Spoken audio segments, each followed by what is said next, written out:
जय श्रीराम. खूप लोकांना अजून पण वाटतंय की हिंदुस्थानी भाऊनी पूर्ण कोल्हापूरच्या लोकांबद्दल बोललं, तर असं काहीच नाही. ही मागे माझी आई आहे, तिची शपथ घेऊन सांगतो आणि महालक्ष्मीची शपथ घेऊन सांगतो, तुमच्यासाठी नाही बोललो. फक्त ह्याच्यामध्ये जे राजकारण करतात आहे त्यांच्यासाठी बोललो आणि खूप लवकर तुमच्या डोळ्यासमोर ते लोक येणार, त्यांचे असली चेहरे तुमच्या डोळ्यासमोर येणार, ही मी गॅरंटी देतो.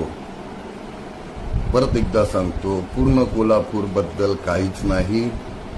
तुम्ही तुमच्यासाठी सदैव मी आहे, तुमच्यासाठी नाही आहे. तुम्ही स्वतःच्या मनाला लावून घेऊ नका. फक्त काही राजकारण करतात आहे त्यांच्यासाठी आहे. आता पण सांगतो, तुमच्यासाठी नाही. समजून घ्या, खूप डोळ्यासमोर लवकर येणार आहे.